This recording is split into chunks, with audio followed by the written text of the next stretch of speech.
to Strip Down Healing from Illusion. My name is Kerri Lewis. I am a mental health addiction recovery coach and speaker, and I am partnered with my beautiful and incredibly gifted co-host, Michelle. Go ahead, share your stuff. I am Michelle Barone with Moksha Grace Coaching, and I do emotional liberation. That's right. We work on your emotional intelligence as well as everyone around you so that you don't fly off the wheel when you get really, in those pressure cooker moments. So that is what I do. And we have a guest today. We're both so excited. So, Lenita, would you like to introduce yourself? Absolutely. I am Lanita Mitchell Blackwell. I'm an attorney and intuitive business coach, author, and speaker. Oh, Oh, okay. So, quick ditty. I've done an interview with you, so my audience should have some insight into you. But how do you go from lawyer to intuitive business coach and author and speaker? So I never left the law. Actually, this is 17 years for me with my firm. And I was thinking about it. I graduated from law school 20 years ago in May. I was just like, how is that possible when I'm only 18? I mean, I know, really? right? Oh, I'm telling you, the universe is good. exactly. Yeah. That's amazing. But what wound up happening, ladies, is that I had a transformational experience where I realized that I was using success and accolades and awards, recognition to replace my identity and ideas about self worth and how I felt about me. Yeah. And once I went through my transformation, and it was a very spiritual one. Um, I realized that there were a lot of people who were going through what I was going through. And as I opened my heart to the divine and let God talk to me, um, I was able to hear things from the other side of the veil that were specific to the person that I was interacting with. Mhm. And I had an experience once with one of my legal clients during a regular meeting that we had, and runs a multi-million dollar company. So this is someone who takes her business very seriously. And I just told her an answer that she had asked her mother, who I'd only met one time, but who had crossed over 6 years prior. Yep. And obviously I wouldn't know what she's saying to her mother during her prayer. And I was able to tell her, and give her that answer. And it was from that point that I realized, I'm like, the only person shocked about me having these skills and gifts is me. Yeah. Because it didn't shock her. She wanted to know more. Yep. Yeah. Yep. So I just started integrating that in everything that I do. Now, obviously, I'm not, just popping up in court with that, right? But Oh, come It, on. it could make it really interesting. yeah, I like my license. I got to keep that. Yeah. But it makes for a much more genuine and authentic interaction and experience with Yeah. people that I have had the pleasure with knowing. So I yes. love that. You've never shared that with me. And I think that is so beautiful. And Mhm. I think what I love most about that story is that you trusted yourself to say the thing Mhm. that came to you. And I think so often we're all gifted. We all get messages, right? Yes, But yes, we let our ego say, who am I to say that? Where is that coming Yeah. from? You know what I mean? And then so we don't allow ourselves to be what I truly believe the miracle for the person because we filter ourselves. So I think that is a really profound story. Yeah, it's amazing, and I agree, Carrie. The trust to verbalize it, to let it go, and I love that you are welcoming in the fact that you're a vessel and just allowing, what's coming through. It's beautiful. Yeah. well, thank you. And Carrie, you said something that was really profound when you were talking about the ego. One of the things that I had to explore during this process was the fact that the ego is not a bad guy or a bad gal. It is protection. Yeah. It's incredible training, Positive Intelligence, last fall, and the creator of it called basically the ego the judge. And the idea is that this persona within our egoic um, profile framework, right, is there to protect us from harm. And many of us, the voice is very harsh because that's what we learned. When we were small, we touched the hot stove. No, don't touch, it's hot. Well, we didn't understand the protection of that. We just were just scared as little people. Mm-hmm. Oh, I shouldn't touch that. It's hot. It's bad. And we slowly but surely developed these little parts of ourselves that were specifically designed to protect us, but sometimes they hold us back from the things that we're supposed to do. And so we have to embrace that part of us and say, thank you, I appreciate you. That's not helpful in this situation. Yeah. But I still appreciate you. And I'm not telling you to be quiet. I'm just saying that right now, that's not what's going on here. Oh, you are talking my language. Because that's exactly what I go over with clients is you can't get rid of the voices. You can't get rid of the helicopter ego that's, hovering above you.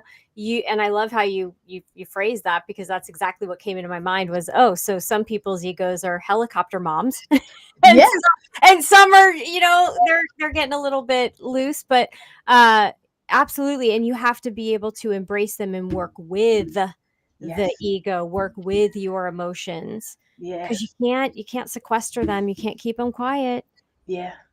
because they come back raging. Well, this is not where I thought this conversation was going to be, but No, of course, that's the way the universe works, and I love it. But So that's the beauty of strip down. true. But I had this profound moment yesterday in yoga, right? Because I was working with two spiritual coaches, and then I stopped, right? I literally this week, and I realized that I had been working on my Kundalini energy to become enlightened or have Christ consciousness for the reason that I would be free from emotion. And I'm in yoga, and I had a revelation. It really was. And it's not that, you can be the most spiritual person and you are not free of the human experience. And that's right. that was why I was working toward achieving this quote unquote status in my spiritual journey.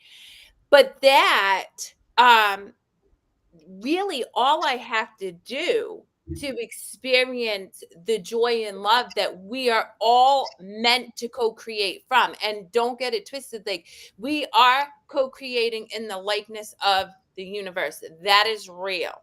Yes, The only thing I have to do to co-create in the likeness of love is to be free from judgment of the human experience. That's it. yes, And that's yes, what I got. And so there is no, and this is where my addiction and mental health coaching comes into play with people. And I've known this for a really long time, but it kind of tied into my own journey yesterday, is that don't judge, get curious. It's all about learning and playing and having fun with it. The yes, minute you associate any experience, right, with good or bad, you have now condemned yourself and your brother. And that is truly Yeah. the crux of what I believe to be connected with source energy. But the minute you come back to love and you're just like, ooh, that's fun, then you're immediately continuing to co-create in love. Curiosity did not kill the cat. Go ahead, Linda. Yeah. No. Go ahead, Michelle. Well, I was just saying, curiosity does not kill the cat. Oh, I totally agree. And that return to love, Marian Williamson, that's exactly right. I remember doing the Course of Miracles. What was that, about 4 or 5 years ago? No, 3 years ago, because it was in the midst of COVID. And I remember thinking to myself, if we brought that energy in every aspect of our lives, wherever we are, business, personal, self, the world would be such a better place, because we would realize that the person operating that human machine, because that's what the body is doing the best they can, what they understand the world is to them. And they might be a very young soul, with not all of the instructions worked out.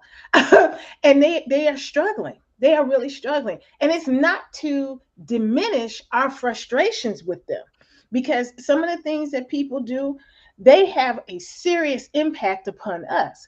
Mhm. But once we have the understanding, it does allow us to pray for them, to treat them with compassion Yeah. and love, but without de- minimizing what we're feeling as well.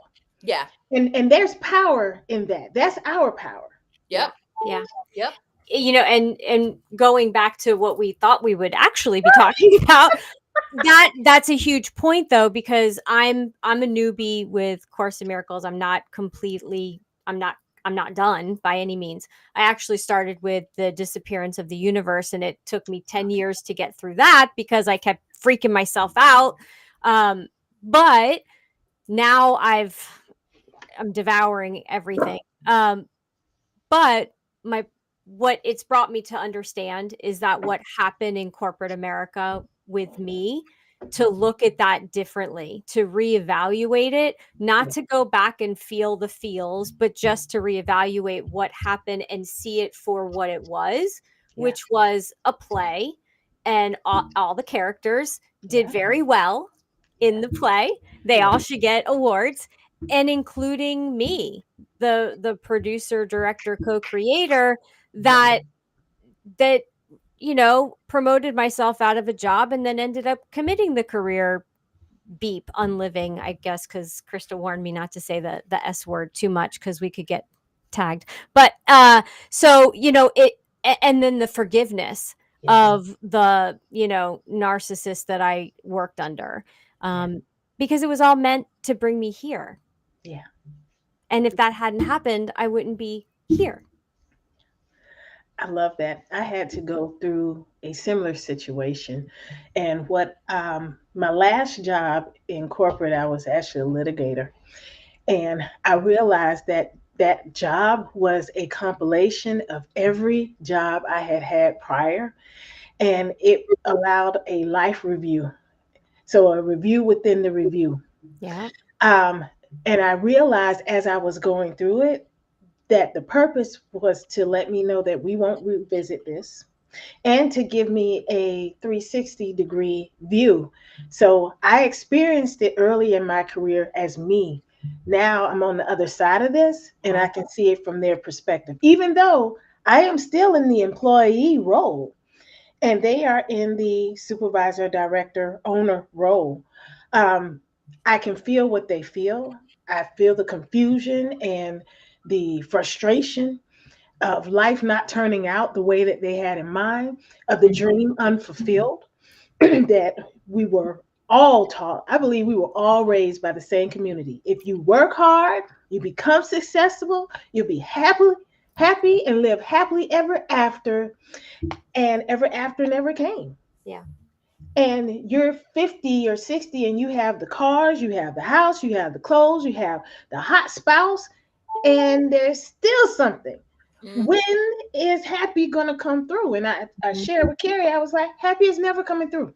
Never. What you have always been seeking is joy. And Yeah. joy is an inside job. I love that. I love that. And I love what you said. I read some things. I was looking you up. I But like the way you hey Kerri, she was like, I was looking you up, like I wasn't stalking you, girl. I just need to make sure you're okay to come on my platform. I hear you. uh what you said about going back to kindergarten, and if we just applied what we learned in kindergarten, and I have been saying that for so long. Yeah. And even when you talked about your grandparents instilling the thank you, excuse me, and please, that's something that is not everybody remembers. Yes. Not everybody uses it. Yes. And it's funny, even with technology, and my kids used to hear me with freaking Alexa. I'd be like, Alexa, can you please? And they're like, you don't have to say please and thank you. And I'm like, but it should make you. what Yeah. what world would we be in? What would it be like right now if we actually were teaching that? Like Yes. these kids are talking to these machines and they're just demanding instead Yes. of, at least we could have added a little human into that humanity. Well, and it's interesting because I actually do the same thing. I recently switched over from Android to iPhone, and I'll say, "Hey Siri, blah blah blah," and she'll come back, and I'll say, "Thank you, no problem, you're welcome." I was just like, I really like this. Google never did that. Google was just like, No, "Let's get this done and move on," okay? no, never did, never did. Oh my goodness. Yeah, we have all those turned off. I use Siri though. I do use Siri. I love this. It's so funny because I'm sitting back and playing the role of the observer right now, just to kind of to feel into this. And it's interesting. I was just with my niece yesterday. I took my daughter shopping for a performance she has later tonight, and my niece demanded that I get her something, and I looked at her. I was like, "I'm not the one. I'm not the one." I'm like, I was like, first off, nobody owes you anything. This my niece is 6 and I love her to death. She's so brilliant. But I'm like, second of all, nobody's going to respond to you if you talk to them in with an expectation that your needs get met, because they're not always going to get met. And my daughter who's 14 looks at my niece who's 6 and was like, "You don't know my mom well." She's gonna learn. She's gonna learn. Oh yeah, we're actually pretty close. I think she just needs to test her limits. Yeah. But I want to go back to, to the audience, we kind of alluded to what we planned on talking about, and something that we all have experienced as people who were employees and who worked within the structure of America's business model, whatever that looks like, whether it's within law or whether it's within, business organizations such as retail or the health industry. We've all experienced a lot of moments where there's been passive aggressiveness or microaggression, which is, not advertly behaving in a way that could really make sure that that you're not respected, you're not seen, you're not valued. And so I kind of want to dive into that because I think it's really important. All three of us are coming from a lens of love and compassion right now. So in a bigger holistic picture, we totally get the fact that is, that was the work that we had to go through to learn and grow. Also, the experiences these people need to go through to learn and grow. However, it doesn't take away the fact that in that moment, at that time, it hurt like hell. Oh yeah. Yeah. Oh yeah. Yeah. So, Lanita, can you talk to me about, because obviously, Michelle and I have discussed in our different respective careers how, I was passed up for promotions because I quote unquote didn't have a college degree when people had massive amounts of less experience than me. And I know Michelle is experiencing. What have you experienced maybe that had left you feeling uneasy or unseen? And how do we start to shift the culture? Yeah, so I have had many experiences with sexism, racism, ageism, and they all come back to the same thing, and that is fear. Those people were afraid of my light. And at that time, like you said so eloquently, Kerri, it does not take away the burn, period. What I had to come to though was a two-part understanding. The first is that whoever was standing on that X was going to get it. That person had already made a decision when they woke up how they were going to show up in the world, and whoever was standing in their pathway was going to catch it. And at that moment it was me. And they picked a reason. They selected a reason that was independent of me, had everything to do with them as to why they were going to behave the way that they were going to, which led to the second part. Once I understood that, it stripped the emotion from it, and I was able to Yes. look at it from the perspective of, okay, I have my power. What am I Mhm. going to do? Now, in some situations, it was nothing because I already knew that that job was short term. And I was just there for one thing, to get my money. Now I'm Oh, just being yeah. real with you, ladies. Yeah. So I'm not here to be your friend. I'm going to be cordial to you because I wasn't raised by a pack of hyenas. I was raised by a loving community. My mama is going to see this and she is going to want to know that she raised her child well, Mhm. right? Okay. Um, for some situations, I reported it. Sometimes it went somewhere, most times it didn't. But there was now a track record, there was evidence. So when this happened the next time, it wouldn't be able to be blown Mhm. past. And that is one of the things I think that a lot of us fail to remember, that we're not here just Right. for us. That when we fail to say something, that it allows this person to continue walking through the world, and there is nothing on the record, no Mhm. speed bumps, no warning signs for the next soul, Yep. right? And that means that in a large sense, we have failed. And so we're going to have this Yeah. experience again. The person will change out, the circumstances will change out, I love but that you so much lesson for saying is Yeah. that. You're coming back. spot on because Yeah. that is so Yeah. pervasive with our whole life. But yeah. Yeah, and I really want the audience to embrace that this is not a Mhm. punishment. Our lives are Mm-mm. for us. They're not against us. They're not to punish us, to downgrade us. They are joy. They are love. Our lives are for us. It's a gift. Mhm. And so that means we signed up for this iteration of it. There were things that we said we Mhm. wanted, experiences we said we wanted, so we could evolve into the being, the total complete being that we wanted to be. And so when we miss it that first time, Gonna there'll be come another back. time. And once, right? And then there are blessings beyond that. Even if it hurts in that moment, once we get it, that means that we get to bypass something else that may have been Yeah. created for us, but now Yeah. we don't need it. You know, I want to just take a moment because when things went down and I had to call, I was in charge of a philosophy. Wasn't a department, it was a philosophy. It's very hard to manage non-people. And Yeah.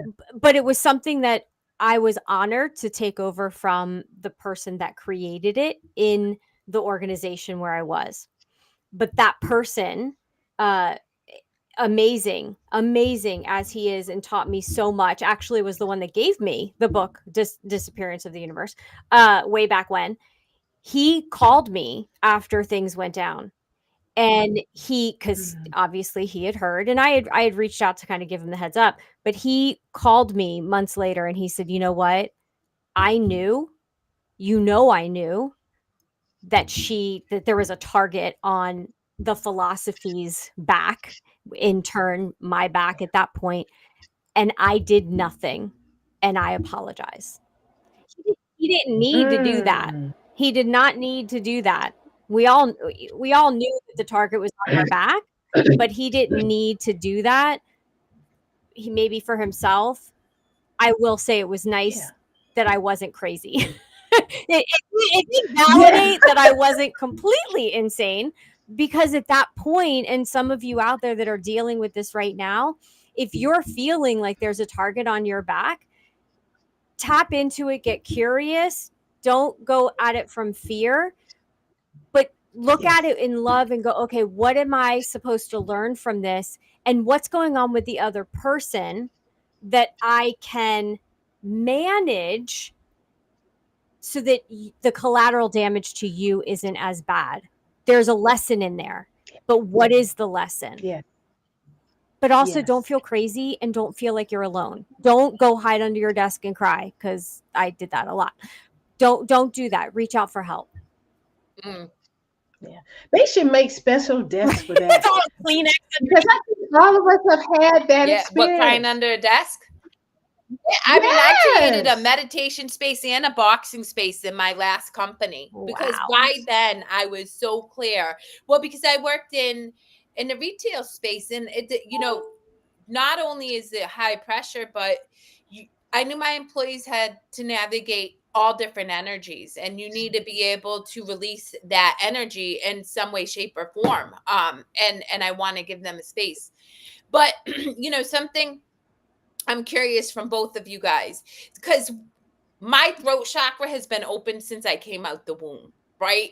So, like, I'm listening to Lanita, and she's like, "My mom didn't raise a hyena," and I'm like, "I don't know about me. 'Cause I might have been like, ah. You know what I mean?" Like, because for me, I always said something. Like, I always, and I'll give you a good example. I mean, there's hundreds that are swimming through my mind, but I remember a passive aggressive leader, me going up saying, "What do I need to do to get promoted?" And she's like, "Oh yeah, when I leave, you have the job, blase, blase." Fast forward, she gets promoted and they promote somebody else. I held her accountable. I pulled her in the office and I said, Mhm. I take issue with the fact that you were not clear. You did not set expectations. You didn't give me a clear line as to how I could go from where I am to where what I was seeking. And then not only that, I feel really misled. Now, I have said that a million times, and in my more youthful years, there was a lot of expletives and a lot of zero tact ever. So that hyena really came out. But um I was punished immensely for it, but it never stopped me from speaking that truth. And I really believe that's God's gift to me. I do. I actually teach speaking your truth all the time for that reason. How, because I don't get this lens at all. I can't not say the thing. Like, it's like the elephant in the room. I'm calling the elephant out in the room. How did you navigate being in these environments, and did you say something and then just report it after this person didn't adhere to what you shared, or did you just kind of say, well, they're not going to see it from my lens anyway, so I'm just going to report it? Like, I'm just curious. Yeah, there were times where it was all of the above, none. I didn't do anything, and sometimes I spoke up. And Kara, I would be remiss with if I did not just say very honestly that as a person Mhm. of color, that I walk a very thin line when it comes to reporting things because even there, though there is validity in what I'm saying, there are people who are always going to color it. Oh, it's because you're Or a strong black. black woman. And, I I mean, feel like black women in particular, like, if you're loud or boisterous or whatever, oh, you're being a loud black woman. I get that all the time. yeah. So I have had to be very careful. Like I specifically remember this one organization that I worked with, and I came to deliver my resignation to human resources, give my 2 weeks. And the manager asked me why. And at that point, I felt my heart open up and I was like, she is asking, I'm going to respond in the same Mhm. spirit of generosity. Let me give her the real reason. And I watched this wonderful person turn Mm. Mm. pale and I watched her shoulders just hunch. And I felt like I had just unloaded on Mm. her. She had nothing to do with anything that I had been through with that company. And she really wanted to do something about it. But I felt terrible that I had basically dumped all of that on Yeah. her shoulders. She asked me to write it down because she was serious. Boy, if she had had lasers in her eyes, she would have mowed that place down. Oh I'm man. serious. She was mad. What? Um, but when I did, I then felt Yeah. down, and I was like, I'm not doing this anymore. even though everything that was listed on that sheet was true. The fact that when I walked by a partner in the hallway, that woman clutched her purse like we weren't two Wow. professionals in a building. When we were in a team circle, they would not make space for me to step in and made me stand Yeah. outside the circle. You know, it was one thing after another. And I was just like, I think this experience is for me to have said something. I don't believe that I'm going to have to encounter this again. And I believe that the experience was for her to hear it from someone who wasn't blaming, was just being very factual, like this Mm-hmm. happened. And for many of these things, if you pull up the security Yeah. cameras, you'll Yeah. be able to see them, Yep. right? And then once that experience was over, neither one of us had to have it again because now we have the frame of reference, we have the Awareness. feeling. So we will, exactly, and we will never sit in a room and allow that to happen to someone else. This is not about putting on the cape and being Shira Mm-hmm. for someone, right? This is about being a loving Right. human being. Love won't let you watch somebody be mistreated like that. Absolutely. Absolutely. I was on a walk, and I always listen to stories, and this was this uh deaf woman. She's an actress, and she was sharing the experience where her husband's a physicist. They go to a Mhm. conference. All these brilliant physicists are on the stage, all men except for one woman. And to you, much like you were saying, right? All of these men were being highlighted. They had the opportunity to share their Mhm. work, whatever. But as soon as this woman finally had a chance to speak, the moderator was interjecting, whatever, whatever. So the woman telling the story, the actress, finally was so like she could not sit and bear witness to this anymore. She said, "Please let her speak," and you hear the entire audience, and they showed it. It's recorded. Stop, like lets out this audible sigh of relief, like right. And thank God, somebody said the thing, and I have no doubt much to that moderator probably it was implicit bias. He was unaware of it, but until somebody said Mm-hmm. let her speak, he would have no lens to realize that he was being ignorant. Mhm. And so what I love that you did was Yeah. you shared this with this woman, and I'm kind of like that woman, right? Like and it's to a detriment because it's not always my job to fix. It's to bear witness, to Mm-hmm. recognize, to have a Yes. conversation. Yes. And to guide, Yes. right? Guide them what to do Yes. next. Yeah, but Absolutely. we can't do it if we don't know. And I think Right. that's why when you and I originally started talking about microaggressions in the workplace, we really talked about healing from them, Mhm. right? And so Yeah. I think that this leads really well into how did you lovelies start to heal from the experiences you had, honoring them, but not allowing them to, I don't know, like taint your experience maybe, or just kind of continue Yeah. to impact you adversely now. Yeah. For me, I went to nature.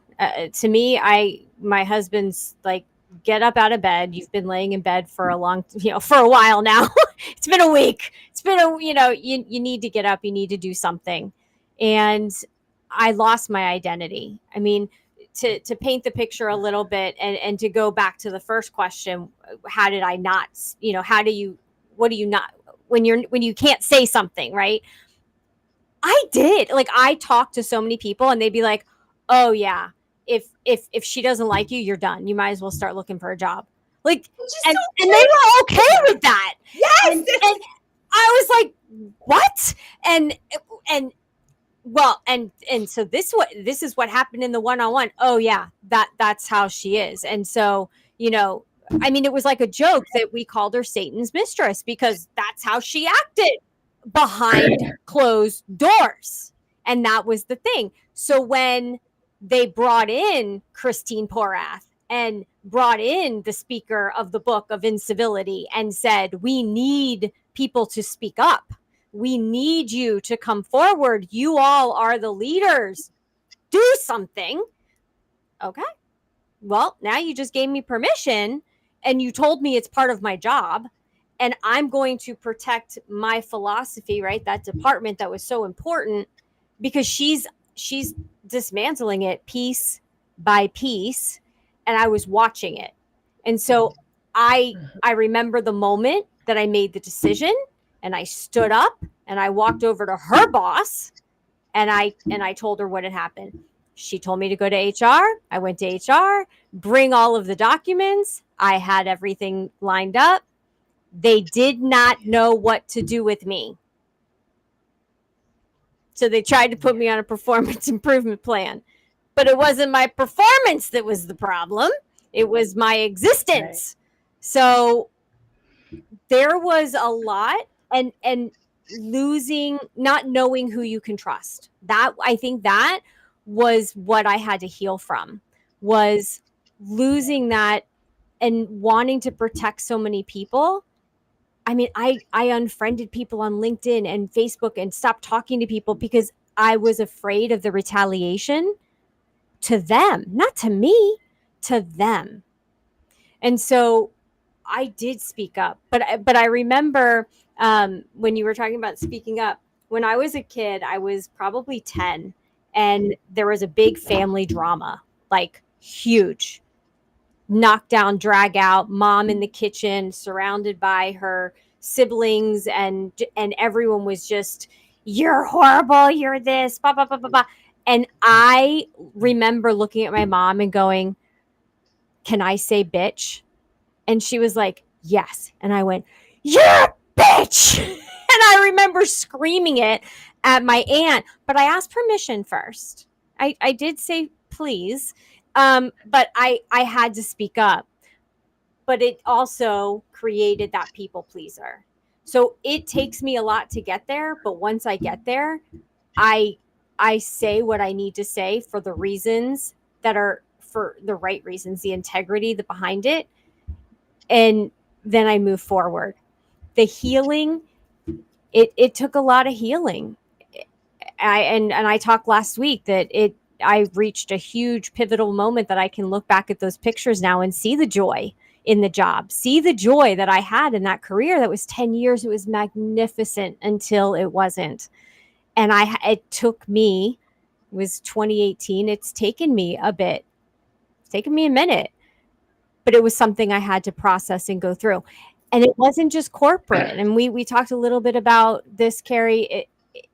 I've been, I worked with a couple coaches, and let me tell you, there was some interesting personalities behind the scenes. So you're right. As we're talking about this, it will come back. If you don't process it and handle it right then and there, it will come back. You will have to learn the lesson. Yeah. The players' faces just change. Michelle, you said something really interesting. It was great until it wasn't. I think the audience can really learn that that's when it's time to go, when it's not fun anymore. Yep. When you're crying under the desk with the But too often we don't listen to that. And that's when universe will say, "Oh, baby, you're going to listen because you're going to have endometriosis, or you're going to be in a car accident, or you're going to get laid off." Like, it's absolutely true. But I'm curious about you, Lenita. I think what you said is so profound, Michelle. And, the healing, I don't think the healing ever stops. I really want the audience to hear this. Different levels. Because I was listening to you talk, and immediately everything that was flashing, like, was like the Book of Forgiving by Desmond Tutu. Mm-hmm. If you cannot share your experience free from emotion, there's still healing to do. That is just real. Mm-hmm. The minute there's no emotion, there's no anger, there's no anything. It is a part of who you were to become who you are. That's when you're healed. And I don't know, I know for me, I ain't done healing. So for the audience, I would just say that when things come up and there's emotion behind the story that you're telling, just recognize that's a gift. That's a beautiful gift that gives you the opportunity to be like, ooh, what do I have to unpack? And ultimately for me, it's all about forgiveness. It's a forgiveness of thine self, because when you forgive thyself, you forgive everybody else. Yep. But I would be curious Yeah. about your experience as well, Anita. Yeah. So for me, the moment for me came when I was able to leave corporate and start my Yeah. own. I had gotten to a place where I understood that it was never them, it was me. But the reason that it was me is because it was time Yes. to go. I came in for specific interactions and Hmm. experiences. And once those were achieved, it was time to move on. They were to create compassion and empathy and a spirit of Hmm. advocacy, uh, be battle tested, become Yeah. a warrior, but a lover as well. And to understand that there were different tools that I could Hmm. use in my efforts to be not just a good person for me, but for those that I love, which includes my community. Excuse me. I think the most telling um, experience that I had was um, when I moved to Atlanta. I was working with one of the larger companies here, and Michelle, you and I, we had a similar experience because no matter what this person did, they would not Right. do anything. And I was so frustrated one day because she actually followed me to the restroom to go off. And I'm just like, man, I think this is a setup. Yeah, I Because there's really, no really cameras do. in the And bathroom. right, right. And so I was talking with one of the older employees there, and she said, "Oh yeah, she has something on somebody high up." And but the way that she said it, it was so like, yeah, it's a fact. And I think that's what was going on Oh in your yeah. organization, Michelle. There are so many people in these companies that know where bodies are buried, and there is fear in disciplining them because they will let it out. These organizations have to get to a place where they're just like, you know what? Let me put it Mm-hmm. out there. Yes. Let me remove your Yep. power Hmm. from you so that we can do something There about shouldn't be you. anything to cover Because up. Well, If you're in well, well, integrity, no, no, no, no. Wait a minute. Can I share a story about that real quick? Because that's not true. So when I was in Nature's Remedy, I mhm, really wanted to create a very diverse workforce. And there's this hmm, narrative, diversity, inclusivity, blah, blah. And I had this young black male, amazing. I had such an affinity for him. And at the time they were doing marches for Black Lives Matters because I don't even know, one of the countless people had been killed, and he asked to go to it. And I said, absolutely, be safe. You never know what's going to go on.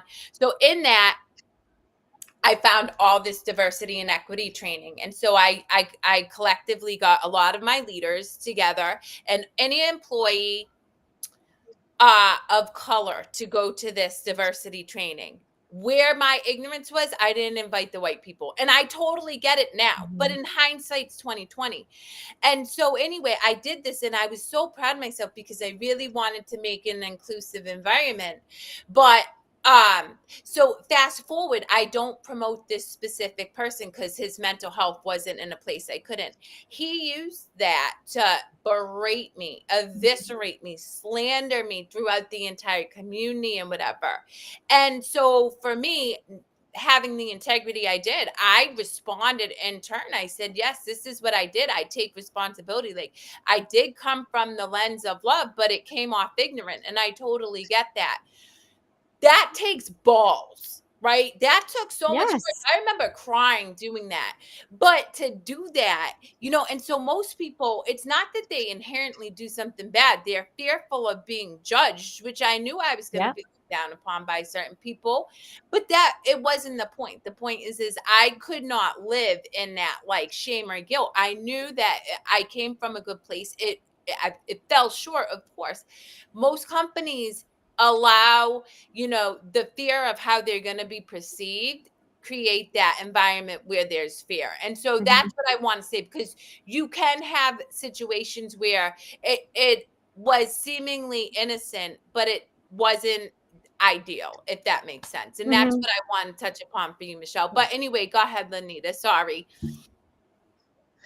You I had to had get it it. out. That's right. But just real quick, but because I don't want to lose this, but Kerri, that's such a lesson for everybody else to remember that shit happens, mistakes are made, learn from it so it doesn't happen again, and be happy that that experience happened. And so many of us would be like, "Oh God, I hope that never comes up." What a Yeah, growth but moment. Michelle and Kerri, we're not Yes. taught No, to we're do that. not. We're We're not. taught to we don't talk Nope. through things when they happen. We're taught to just go Mhm. on, and then you look back and you can't understand why when you leave a job, people don't stay Yeah. in touch because we were just trying Oh, to yeah. survive.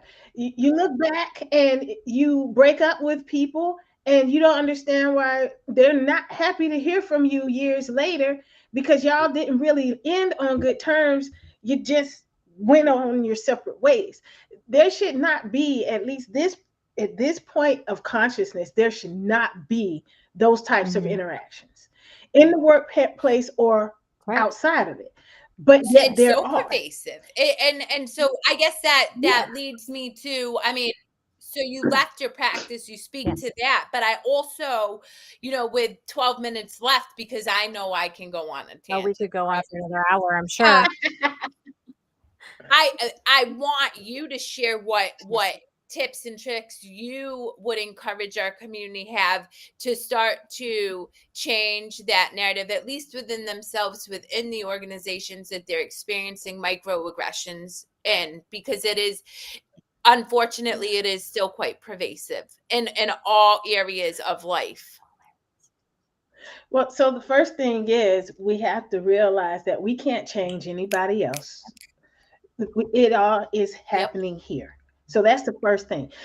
Once we realize that, then the second thing comes true that we understand that those people's behavior is not personal to us. That is Huge. what they have happening Mhm. within them.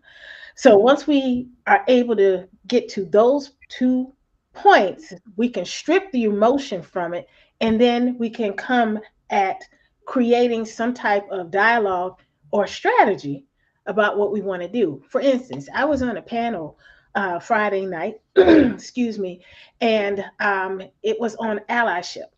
And there were 4 men and 2 women, and I was one of the women. And specifically, we were talking about how men can be better allies for women in Love the that. workplace in Mhm. corporate America. And one of the gentlemen named as one of his accolades the fact that he was a co-chair of one of the employee groups for African American professionals. And after, he was finished talking, the question came to me, similar to what you're asking, like, what else can be done? And I said, well, one of the things is, what are you doing specifically to move an entire group forward, not just one person? Because you have an entire division under you. So are you just picking folks who you think are cool and then helping moving them along and then pointing to them and saying, this is what I did? Are you working to create an environment? But I am very clear that I was the person who was called to voice that because I was one of the few people in that room who didn't work for the Mm. company.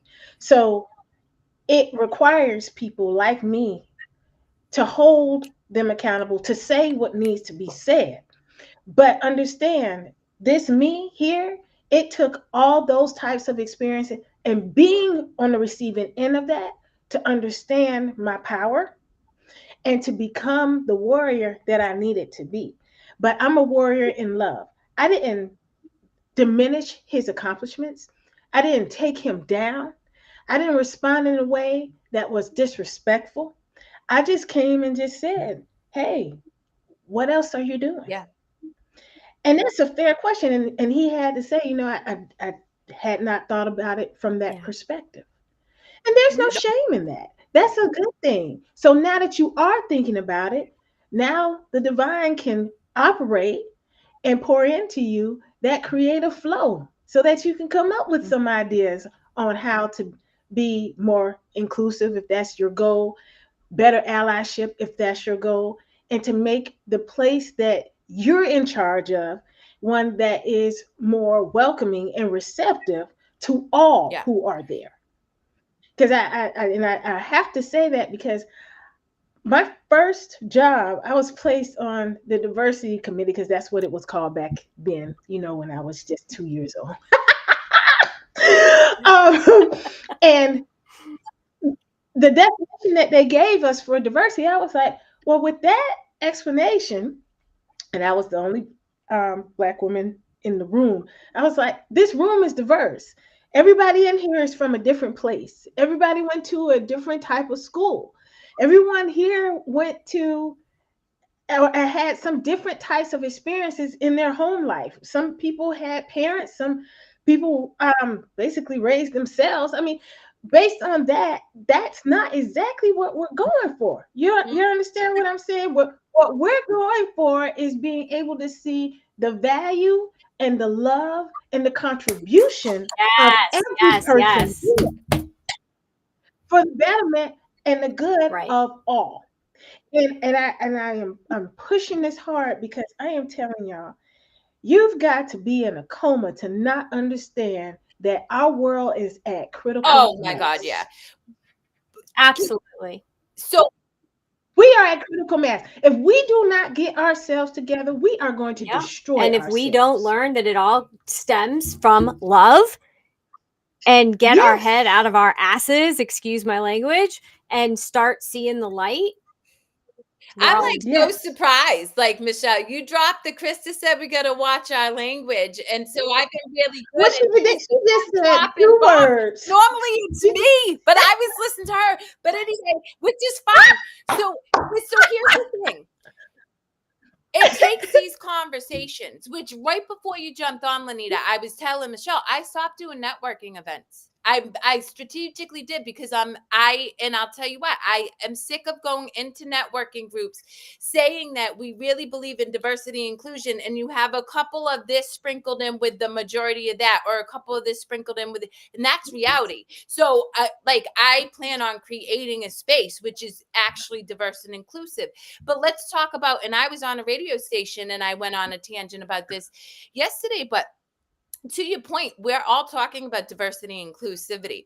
But you said adding value and bringing the gifts to the table. And that's what's not happening. You may hire people that don't look like you. You may hire different walks of life.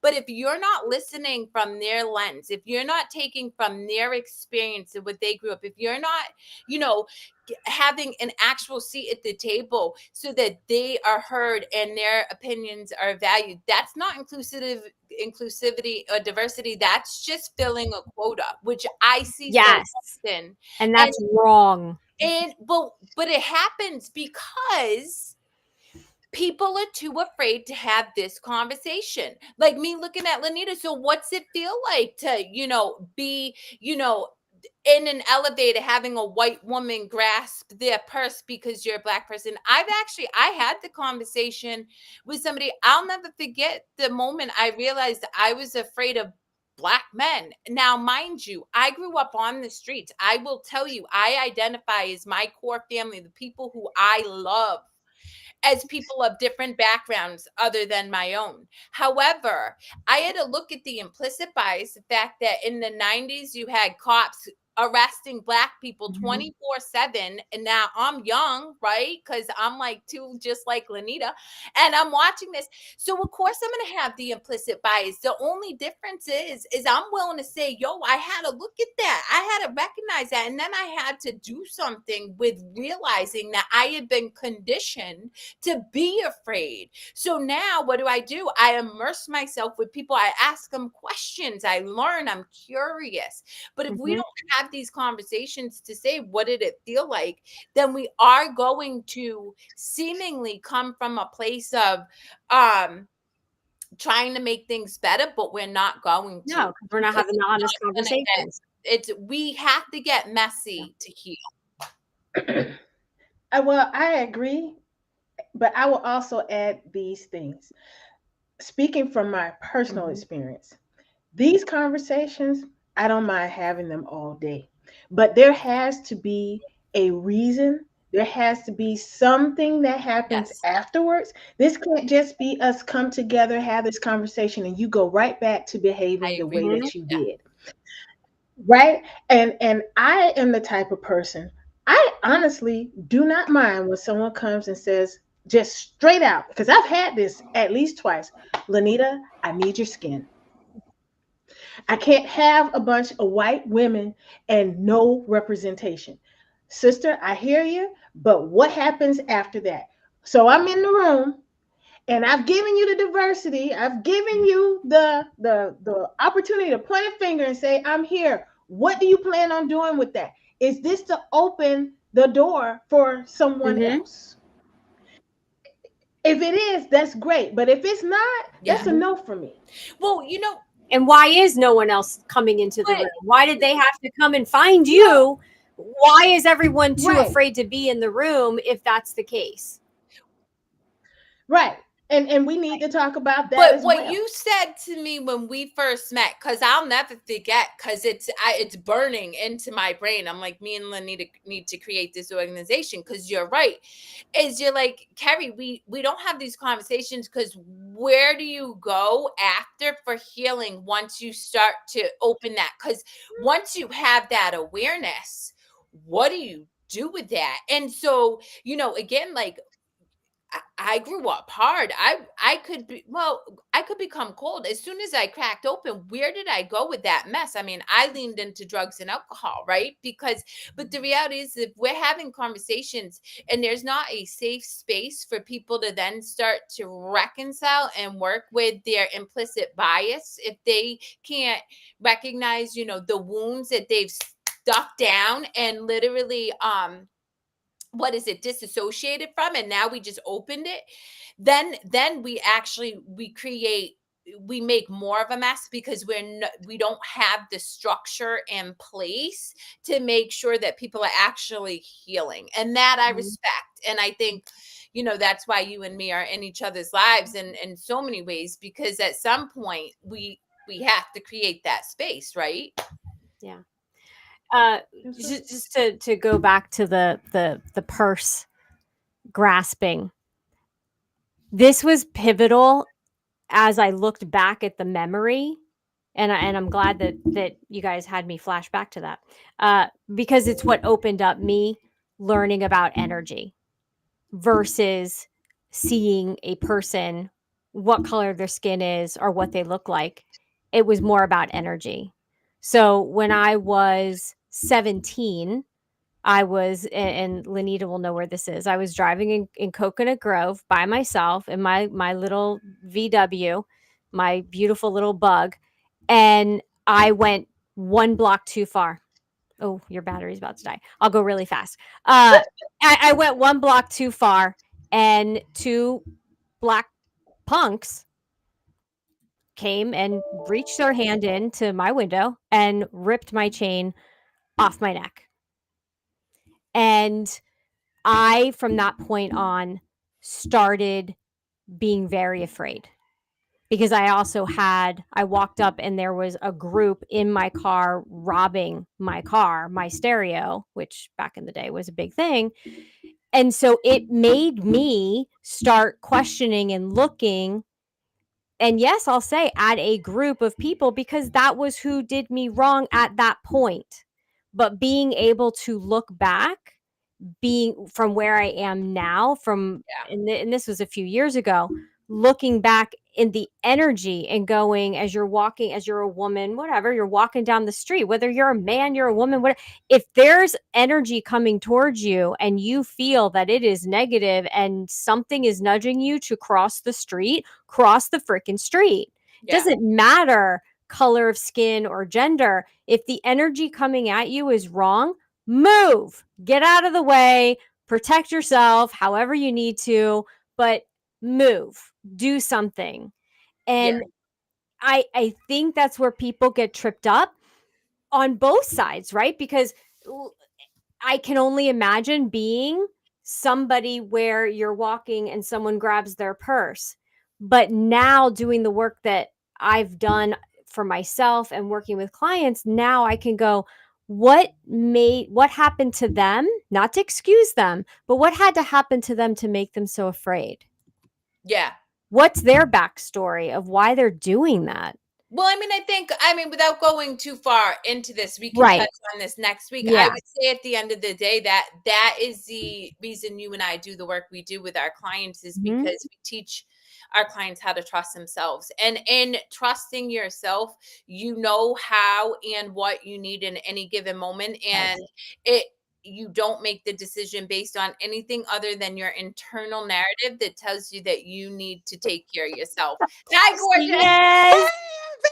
No, yeah, I know we So went over, but sorry. we Yeah, oh, this is so good. So we you're coming back, right? That was actually not your fault.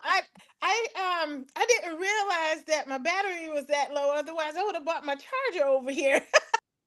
we're good. God. But but no, I was just saying she was sharing her story and I said ultimately all three of us, the reason we teach and do the work that we're doing is to help people learn to trust themselves so that whatever decision they make, it comes from a place of love and safety for themselves and what feels good for them rather than projections, narratives and beliefs that Mhm. have been imbued and embedded into us by society. So, Absolutely. Absolutely. So Lanita, when are you coming back? Whenever Couple you weeks. have me, this has been wonderful. so good. I love it. Oh, It's I been love it. great. Yeah. Yeah. Great, All great, right. Well, great Lenita, tell episode. everybody we'll have your information because of course Krista reigns in us cats, but where can people find you? I mean, it's my website, which is my name, LanitaMitchellBlackwell.com. And from there, we can connect on all the social media. You can follow my blog, and hopefully one day we'll meet in person. I love Oh, it. love it. And what about you, Miss Michelle Barone? I can be found all over social media at Moksha Grace, and you can also go to my website, mokshagrace.com. And yeah, we can meet, we can talk, and I have something special planned for March, but I won't divulge that yet. I But love stay that. tuned. All right, guys. And My name is Kerri, Lewis. You can find me at kerrilewis.coach. And I am in deep gratitude for Lanita's and Michelle's presence today and for yours. And remember, you know, you ultimately are responsible for your own experience in this world and in this life. So I hope you grab some information from today and apply it. And we'll see you next week. Thank you. yes, thank you, Lanita. Thank you, Kerri. Thank